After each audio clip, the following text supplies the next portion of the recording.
Well, welcome back to Surrender the Glory podcast. It's a new year, new episode. It's been a while, so we're super excited about this. We've got an awesome guest in house, and I'm your host, Billy, joined with our other host. New year. Been a while. Like I said, it's been New rusty. year, new me. Huh?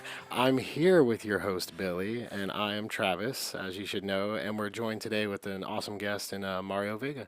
You want to introduce yourself? Yes, of course. You are in good hands today because I am a mental health practitioner. So if you have any split personality issues, if you want to change your name, I can help you with that. Nice. My name is Mario. I am a counselor. I've been doing that for the last 12 years or so. But the most important role in my life is being a Christian. Besides that, I am a husband and a father. I have been married to my beautiful wife, Alex, for the last 12 years. And we have two beautiful children, Ari and Olivia. They are almost 7 and just turned 3. So how's that going for you, being a new dad? It's a lot. It's a lot of responsibility. It really helped me mature so much and grow, not only as a husband but as a Christian. It really shook off a lot of the selfishness that I still was carrying with me. Yeah. Yeah. I There's feel just that. nowhere to hide. Like your kids will spot out every little selfish thing you do and question you on it. Oh, 100%. Yeah, I definitely feel that. So, counseling. So, Yes. what made you get into counseling? Man, you know what? I noticed in high school that I had a gift for, I guess I would call it for trust. People would be willing to tell me their whole life story. I had a job at a grocery store, and when I was, checking out people's groceries as their cashier, there was so many times that people would come and just tell me details about their life that I had no idea what to do with, no idea why they were telling me all these things. I guess I just became people's confidant over time. High school friends also came and would always be telling me their business. Of course, I had no training. I had a talent for just listening and being empathetic. Literally having the ability to put myself in other people's shoes. That came very natural for me. So over time, when it was time to decide what major I needed to be in college, I had a few options and nothing just seemed to fit until I heard about counseling. And the university I ended up attending is Christian, not like, just by title, but actually believe in the Bible and practicing your faith. That really drew me to this university. It's called Nelson University, and it's in Dallas area, Waxahachie, Texas. Oh, yeah, I've been through there. Yeah. So the craziest thing about it, and I guess let me go back a little bit and rewind. I wasn't born in the States. I was actually born in Guatemala. And growing up in my family, there was a lot of things a lot of struggle, a lot of times that were just really confusing, a lot of scary times. I grew up with some domestic abuse, that was just hard to swallow without the Lord. Yeah. Now, thankfully, over the years and with counseling, going through counseling myself, being able to really reconcile a lot of that, and even had the opportunity this past summer, July 2024, to be able to go back and sort of heal a lot of old wounds, and face to face, in person with my That's father. awesome. Yeah. So going back to that, when I talk about counseling and share what I do, it's more than just a job. It's a calling for me. I knew from high school, around that age, I discovered that it wasn't just people wanting to come and tell me. In Spanish, we have a word called chisme. If you've ever heard it, it's like gossip, Oh, yeah. And the juicier the gossip, the juicier the chisme, like the more you want to talk about it and, just spread it out. And that's on the flesh, right? That's Yeah. that's just what you do. Now, once you come to the faith and, if you're serving the Lord, that's not biblical, so no more chisme for me. And my clients, they count on me to not only listen, but to hold their trust, to not share their personal information, their business. It would be bad for business and it would be illegal. But beyond everything, the calling is what drew me to do what I do today. So feeling that I have this gift, this is what I'm naturally good at. And Yeah. it was a perfect fit when it came to studying counseling, and then actually helping people through counseling. Awesome. And it's kind of a rarity today because, like, in this world, everybody wants to be heard, and not everybody actually takes the time to listen to people. You know, it's like I agree. everybody kind of just waits to talk, and they're not really just processing and thinking and really understanding what people are going through, and then empathizing with them, and then trying to point them in the right direction of where to go. So that's awesome that you're doing that, because it's not a commonplace in our society today. So that being said, like, how do you process other people's trauma and not carry it with you, like when you go day to day? Like, how do you kind of like shake off that heaviness after you go through something that, I mean, obviously counseling, there can be really tough subjects you have to deal with that you can't talk about, so you're carrying them with you. What's kind of like a process that you go through to kind of like, you know, come out the other side just like not really fazed by it or pulled down or dragged down by it? Man, that is a perfect question, because everybody in my field that I am connected with, we all struggle with carrying the one that, the one that really gets to us. And when you're going through school, they always tell you, if you get too attached to something, if something's too heavy for you to carry, feel free to pass it on to another counselor. And you feel like you're letting that person down. And by personality, the majority of counselors that I've ever met, we tend to be what is called people pleasers. You just don't want to say no. You don't want to let people down, because it goes against your nature. So in order to reconcile, how do I continue to do this at the capacity that I do it, with as many people as I help every week, I have to find ways. So through different seasons, it's different things that have helped me. But by far, the number one thing that I do is I trust the Lord. So I put my faith in God that this is what I was created to do. And if I'm not doing it, then I'm not fulfilling my God-given purpose. And I'm wasting my life, essentially. With that said, there are some logistical things that I have to do. So I have to make sure that I exercise. And that has looked, different in different seasons of my life. It's been through a community of runners that I was a part of. Even CrossFit for a season, until I started, feeling bogged down by it. It was too much pressure to be in that community.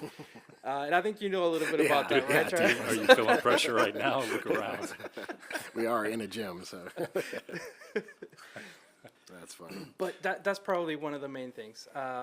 Making sure that I'm staying on with fitness and staying in with the Lord, whether it be through praying, meditation, reading the Bible, really seeking God about the difficult things. That the serenity prayer comes to mind when I think of this, because there are some things that I literally can't, as much as I want to help the individuals, I can't do it for them. And in the past, when I was a new counselor, when I tried to literally give them step by step on what to do, it really didn't go anywhere. I have to make sure that they are committed to themselves more than I am. Because if I do everything for one individual, and okay, let's establish a ground rule here. If you hear me speak about maybe somebody that I worked with in the past, I usually refer to them as John, Johnny, or Ashley. So that's as much information as you're gonna get. But the people that I've worked with, I want to make sure that they are committed to themselves, because I could help one Johnny and one Ashley. But if I only help them and I'm committed 100% to making sure that anytime they have any adversity, any challenges, any sadness, any grief in their life, if I'm committed to them and I have to be with them, helping them, carrying them through that season, I can only do it for one person or maybe two successfully.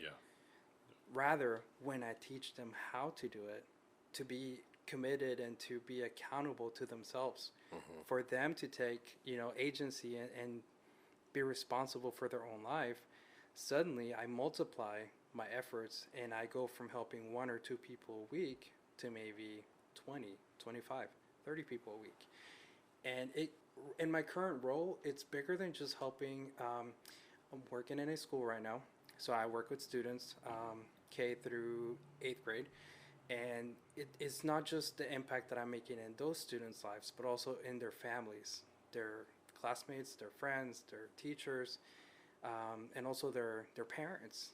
their siblings, because when I impact a life through the work that I do, it's going to show in every area of their life, Oh, not just in the classroom. Yeah. Yeah. And you can kind of see that, like, in some households, you'll have one personality that's so much stronger than the rest that actually affects every other person in that house. It affects Absolutely. the way that they engage in conversation, the way that they, interact with each other or stay away from each other, and it really can affect a complete dynamic of a household if one aspect of that is off. So right. I totally understand that. That's what we always preach.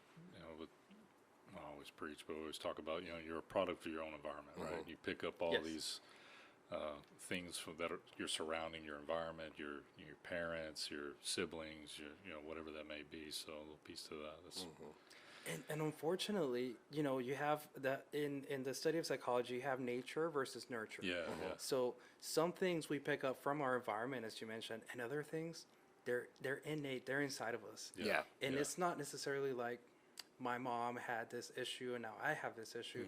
Could have been generations down the road that, great grandpa had this issue and now Yeah.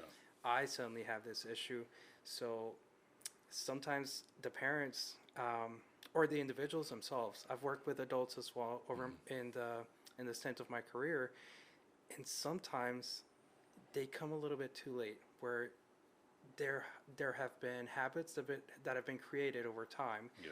that sometimes turn into addiction, sometimes turn into just things that are so difficult to shake that they themselves have bought to the lie of the enemy that they are beyond help.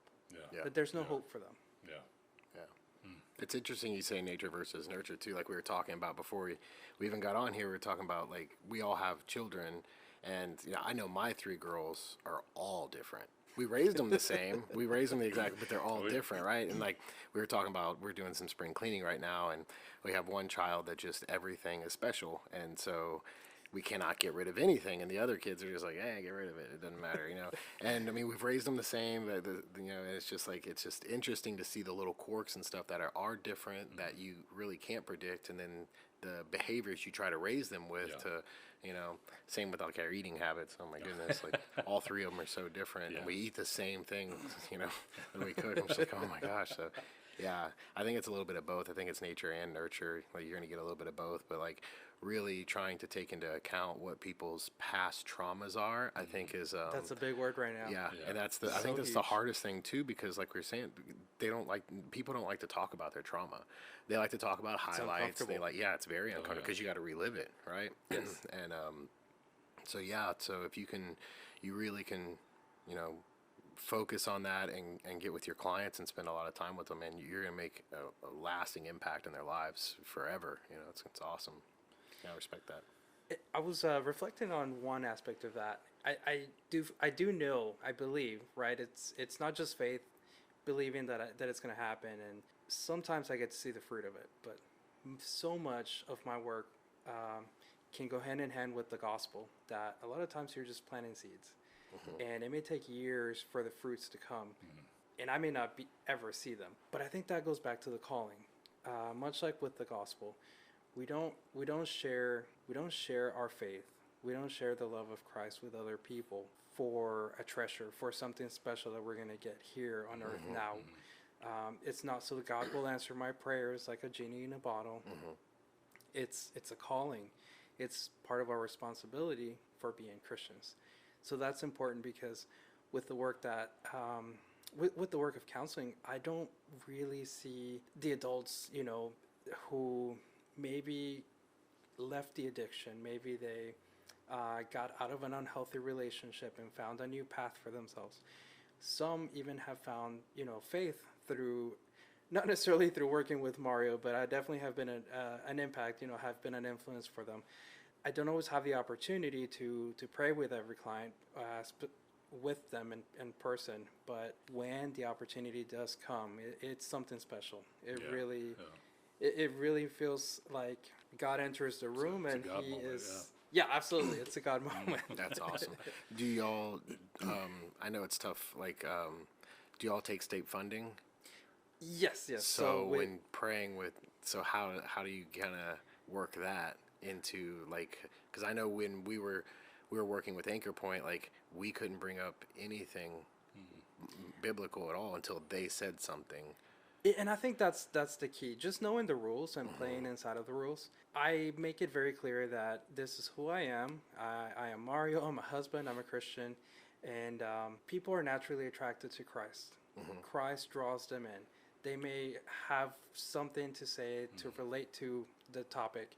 Oh yeah, my grandma goes to church. Oh yeah, I went to Catholic church one time, or I went to this or that. So then naturally, out of curiosity, I may ask them, well, tell me about it. And they may say, well, we went to this church and we did this and that, or I prayed, or I did this. So that kind of opens up the conversation. Awesome. That's cool. And, it allows me to bring Jesus into the therapy session. That's awesome. That's a good segue. So at one point in your life, was it somebody invited you to church? Did somebody tell you about Jesus? Oh, man. What was the moment you're like, hey, I'll go check this Jesus guy out? Where did that start for you? Man, thanks for that question. I think that's a really good, by far the most influential person in my life was one of my mentors and the person who basically discipled me into the faith. His name is Josiah Paredes, and he's a pastor now out in California. He showed me so much of what it meant to be a Christian. I was in high school, and basically when let me rewind a little bit, because if you're gonna know me, I want you to know the full faith background, man. So in Guatemala, the primary dominant religion is Catholicism. And my dad, unfortunately, at the time when I was growing up, he was atheist. If you said, hey, Dad, my friend invited me to go to church, is that okay? They're going to have a party, they're going to do this or that. No, God's not real. Everything you have, I worked for it, I bought it, this house, this car, all of this. So going from that environment, back to nature and nurture, guys. Yeah, right. Yeah. It really shaped a lot of things early on, just not my faith. Oh, It showed me that I had to learn to rely on what was available, and unfortunately, because of the domestic violence getting more, it's kind of hard to describe this, man, without going into the details. Yeah. It was happening more frequently.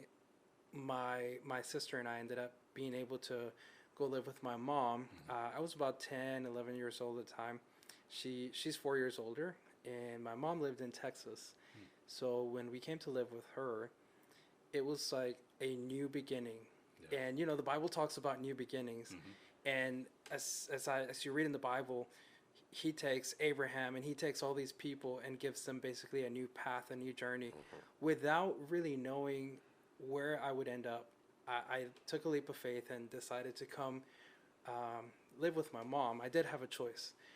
My sister, unfortunately, things were kind of decided for her. It was like, her life basically depended on her leaving the country and just not being with my dad.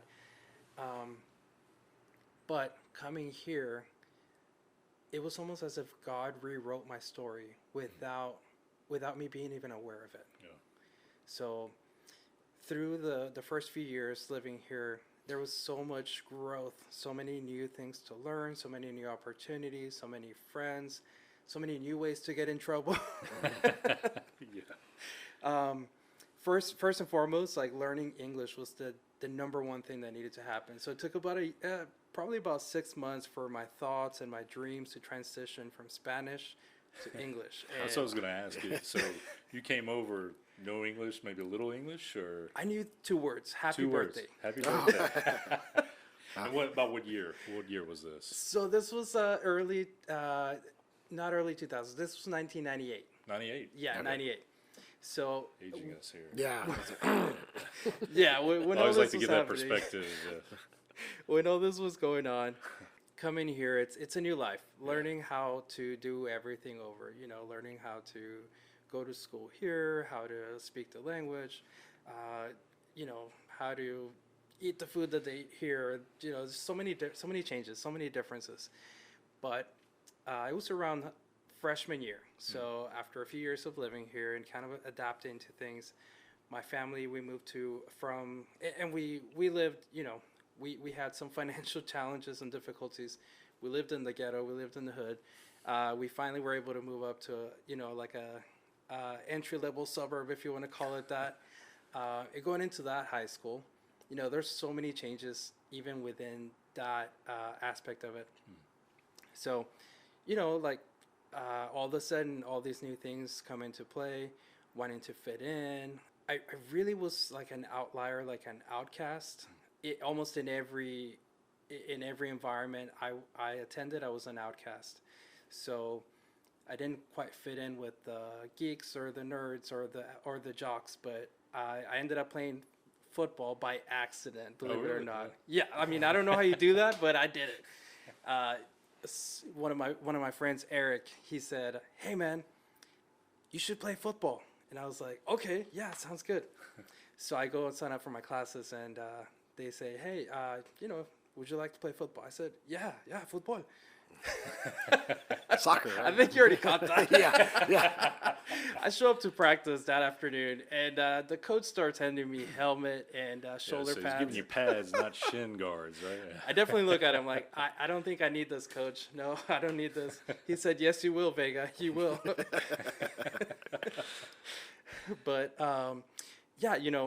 part of that personality of being a people pleaser, I stuck with it. Yeah. And played a few years, Once Christ came into the picture, I realized, and this has been like a motto for me. I always base a lot of the life decisions I make on this question. Is this going to provide for me and my family?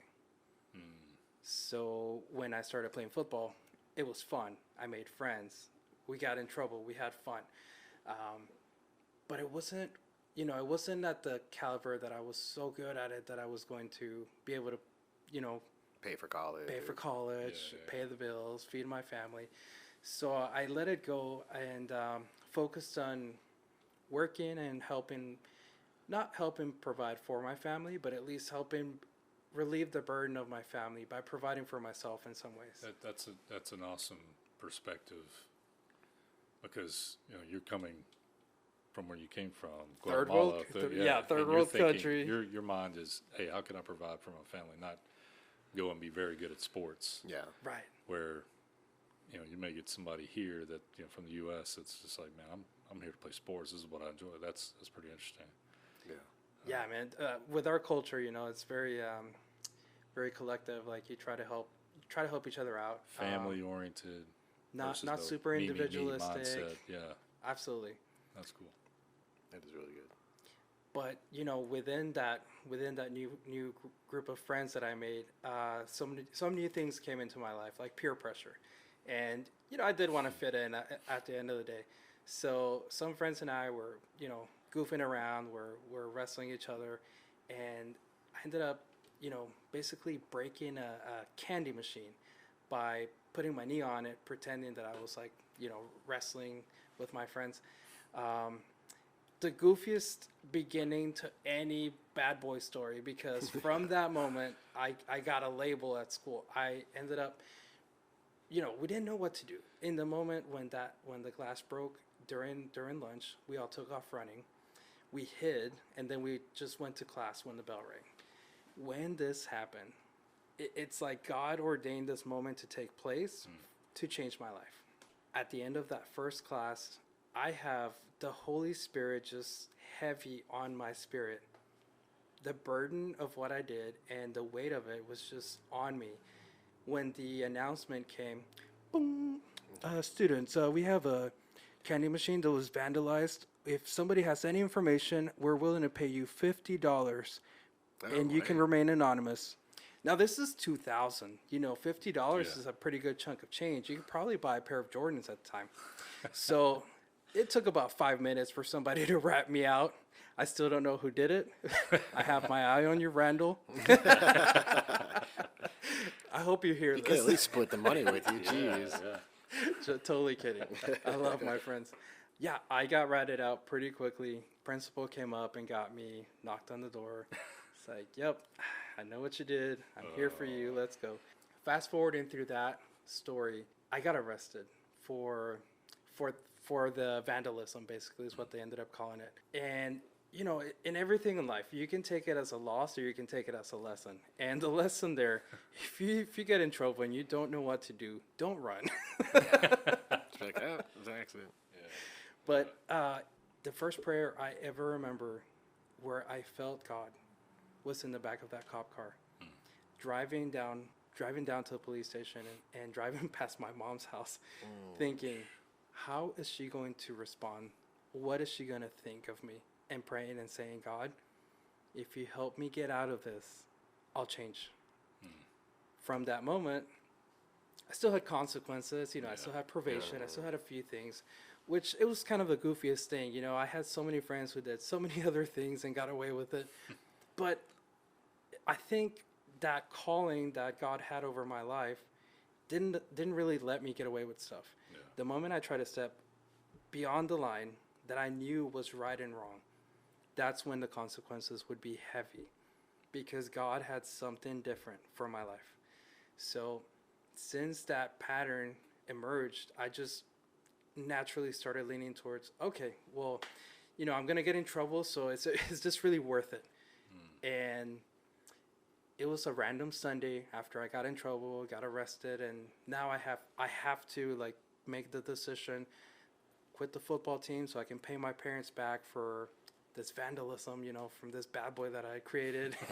Everybody at school was like, "Oh my God, there goes the guy that got arrested. Look at him. He's a bad boy." You know, it definitely did not help me get more chicks. So if you're listening to this and you're in a ninth grader, freshman, going into, you know, you're 14 years old, you're just now checking out girls, don't be a bad boy. It's not going to help you in any way whatsoever. Yeah. Zero. But my grandma, she, on a random Sunday, said, "Hey, mijo, ¿quieres ir a la iglesia?" And that means, grandson, would you like to go to church with me? And prior to this, I probably would have said, "Nah, I've got a PlayStation. I need to play. I'm going to go mow the grass or do something." But that Sunday, there was something different. After I prayed that prayer in the cop car, something changed.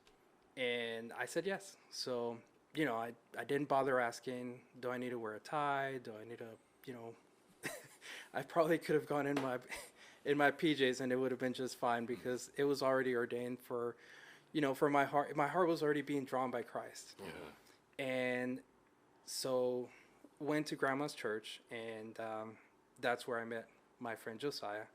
And, you know, he patiently prayed with me through the sinner's prayer, accepted that I was a sinner, recognized that I needed a savior, and acknowledged that Christ could be that savior.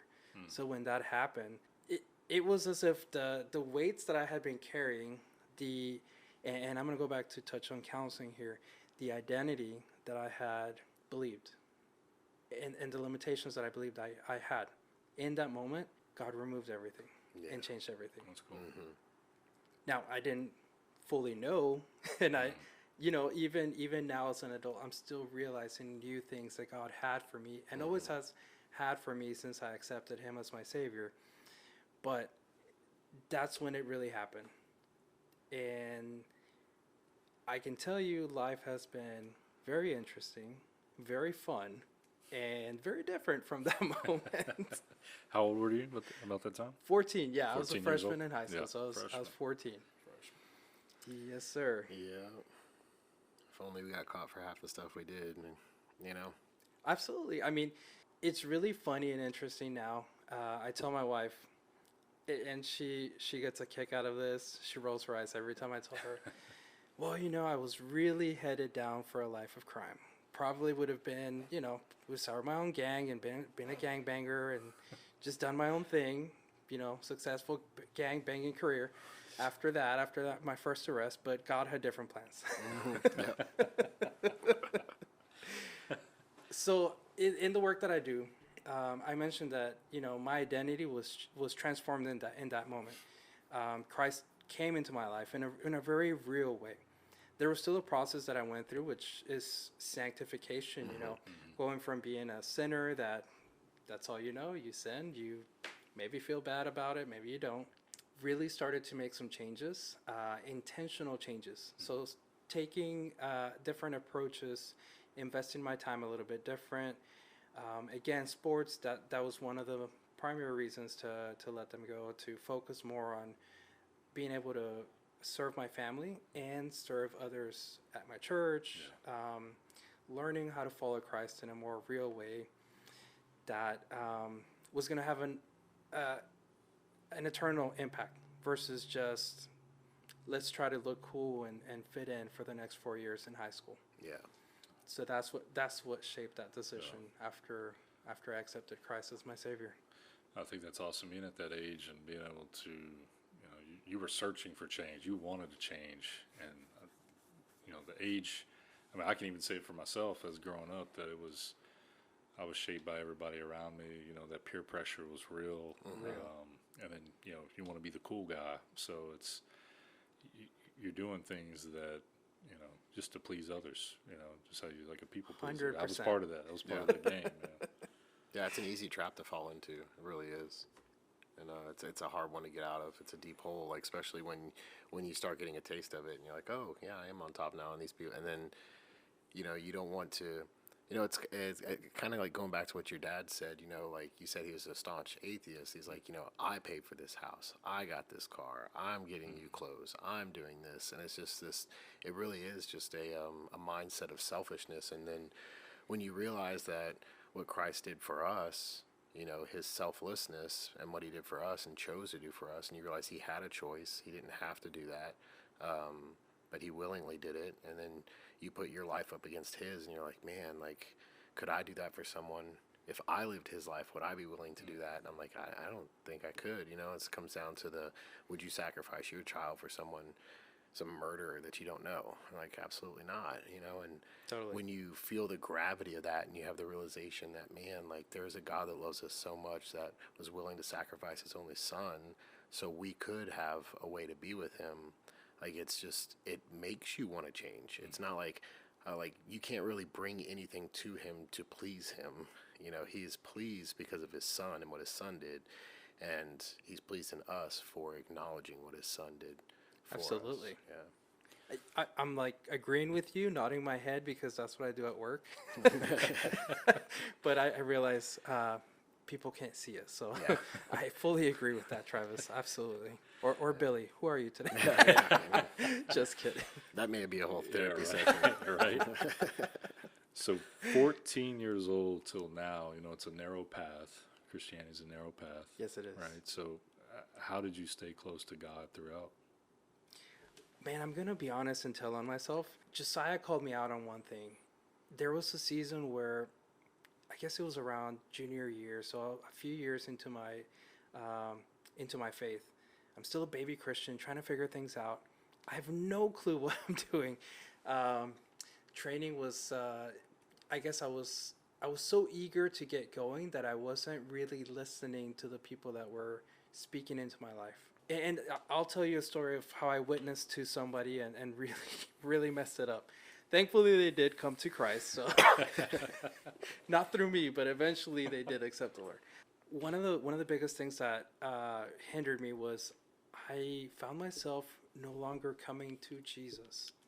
I found myself coming to the people who represented Jesus in my life, Josiah being one of them. When I would have a crisis moment, when I had a prayer need, I didn't immediately open my Bible. I didn't immediately begin to worship God or pray. I called my friend, or I went to his house and visited. This is before the iPhone, so we had to still go knock on doors and things. Face to face. Yes, absolutely. So I relied too much on my community when God wanted me to rely fully on him. Now, there's power in community. Absolutely, 100%. Oh, for sure. But it was overshadowed by the contact that I made with my community. So once God convicted me of that, things started to get more real between God and I. It's like he would call me, God would have a come to Jesus meeting, so to speak, and say, Mario, here's some things that we no longer do. So that process was it was painful at times. It was uncomfortable because there's nobody to really guide me through the errors that I was going to make. You sometimes have to go through those mistakes for you to truly learn and walk away with the knowledge of how to live out your faith. Because I think it looks a little different for many, even though we're reading the same scripture, but in other ways, how as a baby Christian, I was, just so eager to get going and to bring other people with me. Yeah. I still remember the morning that I went into my sister's room and said, Jenny, you're going to church with me today, because if you don't, you're going to hell. Straight up. Straight up. Straight to the point, too. Whether... Awesome. I think that was my first sermon. Definitely did not go over the way I thought it would. I expected her to say, yes, you're right, Mario. Let's go to church because I don't want to go to hell. Let's just say that she forgave me over time, and we have a good relationship now. But yeah, it was not. There was a lot of tact that I was lacking. But yeah, today it looks a lot different. There's a lot of maturity that has happened. Again, some of the things, the training that I received from Nelson University, there was teachers who definitely had the academic background to help us learn how to be counselors, but also had the faith to ground us in Christ. So that was really important. Yeah. That was a good decision. And then getting married, oh man, that alone shaped so many things in who I am today. The Lord really showed me so many lessons, and even from there was so much growth.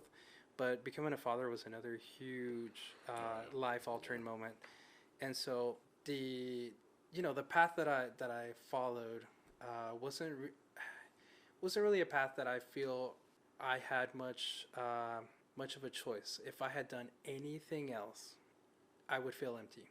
Mm-hmm. I think this path was the only way that I find myself fulfilled and able to feel like I'm really not only making an impact in the people's lives that I work with, but also fulfill the purpose of why I was created. And that is so big, because there's the gratification of I get a lot of joy from the work that I do, but I also know that this is the calling that I had over my life. Yeah, that's good. I wanted to touch too on, like you were saying, because the emphasis right now, like, and I've seen it a lot, especially over social media and just like the last, I would say like 5 years or so, the emphasis on like community and accountability is like really being pushed amongst the Christian community. Like, these Christian men's camps where they all go together and they bond for a week and they hold each other accountable, and you find these accountability partners, and like even your buddy that held you accountable for what's going on, right?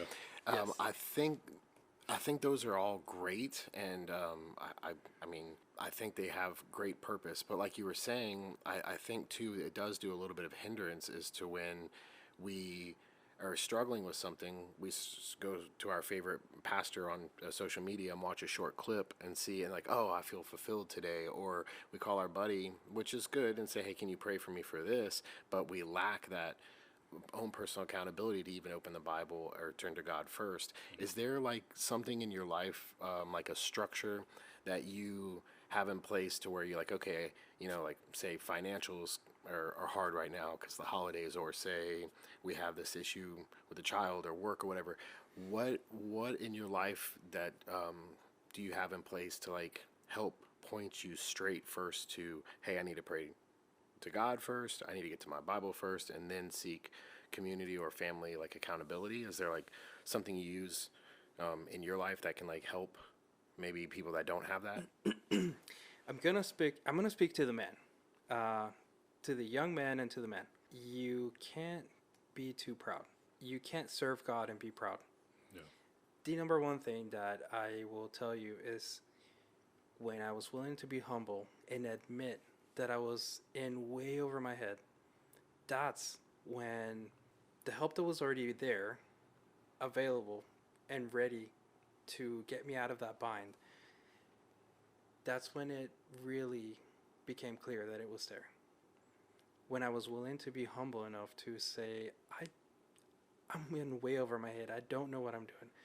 And sometimes it took reaching out to Josiah, reaching out to, whatever leader I had in my life in that season, and for them to be a person worth following. And by that I mean they're not gonna, prop themselves up, pop the collar, and say, "Oh yes, Mario's calling me."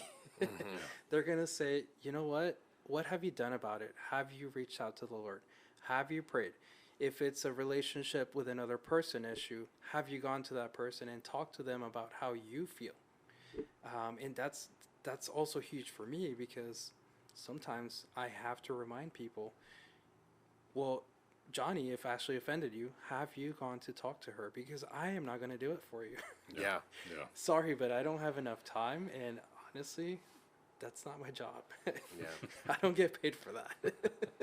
So taking humility as the number one aspect, because Jesus was very humble. He could have come in, and we just went through Christmas, right? We just had this big reminder and of the revelation of how Jesus came in such humble beginnings, to the glory that he truly has. He chose such a humble path that when we get rid of our pride, when we choose to set it aside, we can be real with ourselves, with the people around us, our family, friends.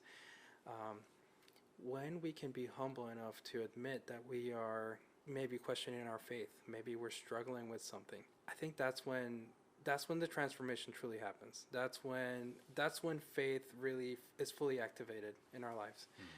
And for me, that has to be the number one thing. When I finally had enough of me messing it up, Yeah. and when I reach out to the Lord, that's when things really begin to change. That's good. Yeah, that is good. And yeah, seeing the reflection of Christ as the humble beginnings, right? Yeah, being born in a stable, in a manger, and then even on his way out, riding in on Good Friday, coming in on a donkey, not a steed, not a stallion, coming in on a donkey, and he was consistently humble. And so yeah, when you say we should be humble, we should. Pride will lead to the downfall of everything, especially ourselves. We don't realize it. Like a lot of times people are like, oh, that person's so prideful, he's going to bring everyone down around him. But realistically, pride, kills self. I mean, it takes everything.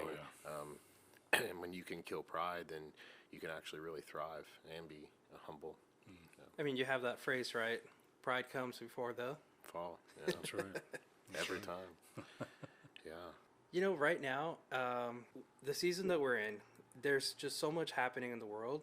There's so many people and I think one of the thoughts that I really wanted to touch on, you mentioned earlier how people come together and they basically go to adult youth camp, and they have this life-changing experience. But unfortunately, and myself, I had several of those throughout being a baby Christian, going to youth camp, having those experiences. The challenge was, how do you bring it home Yeah. and actually implement it? See the fruit. Yeah. How do you implement it into your daily life? Because if you don't do that, if you fail to execute what you learn in those experiences, if you fail to share with others how God changed you, which basically leading up to having the opportunity to be on your podcast, I had to do some soul searching of, God, you've done so many things in my life.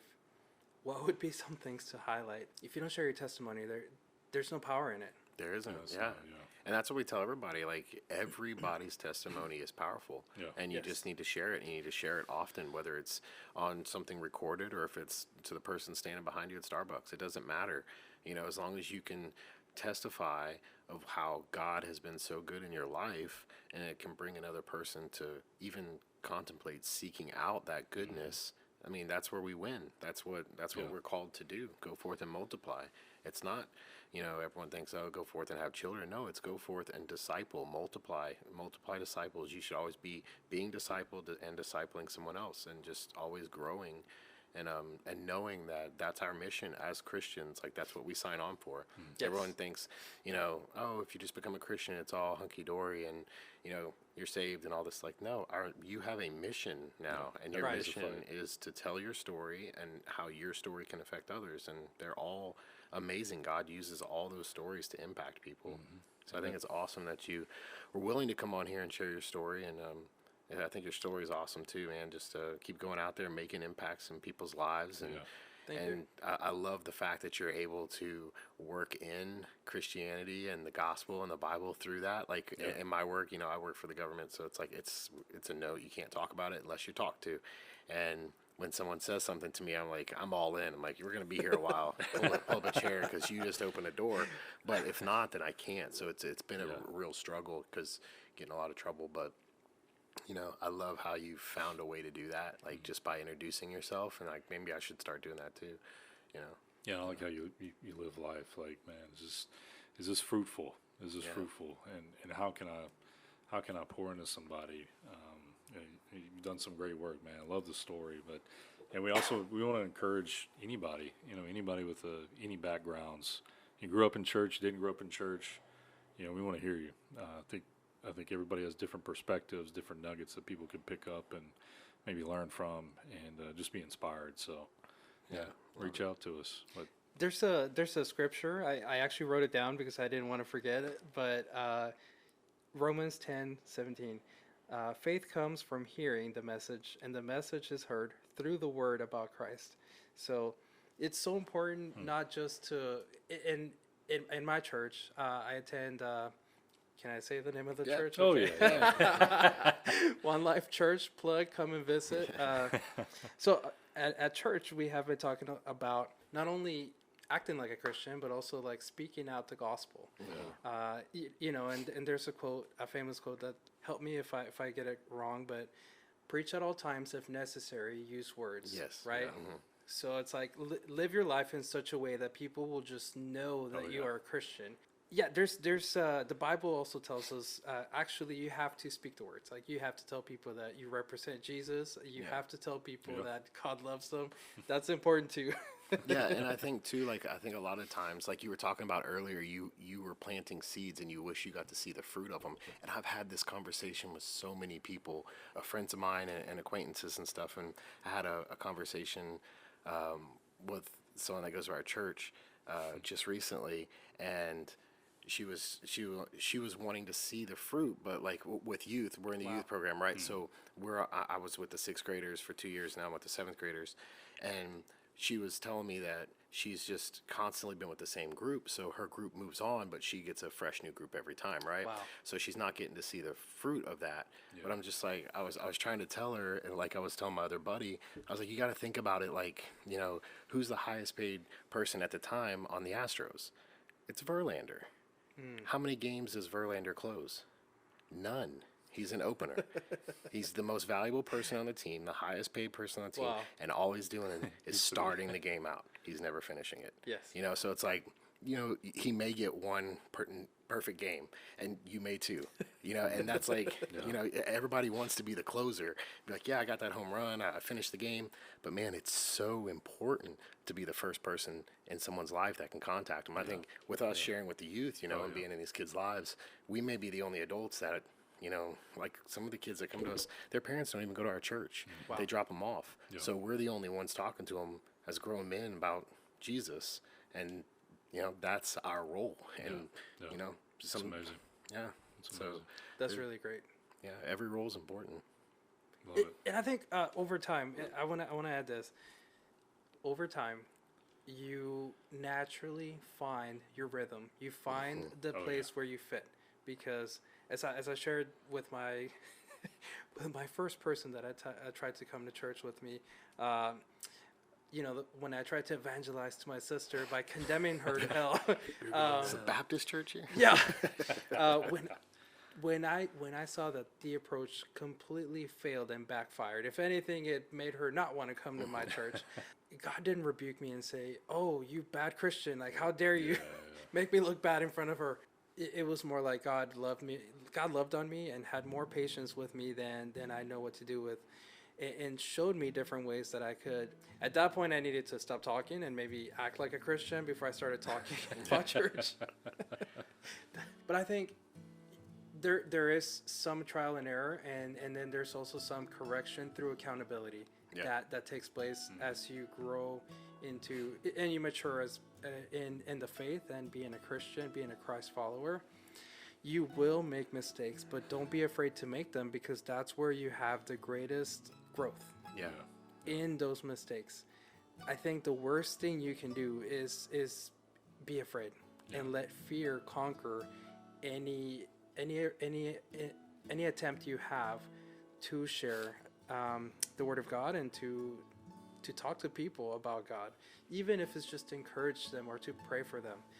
That has a lot of power sometimes. I think a lot of that too is just getting out of your comfort zone, because if you look back, like in 10 years ago, if you would have told me I've been working with the youth, I would be like, you're crazy. I don't want to work with kids, like, you nuts, you know. And a little bit before that, you're like, hey, like, so at our other church, they wanted me to do security. I'm like, that's all I'm a cop. I don't want to do security on the weekend too.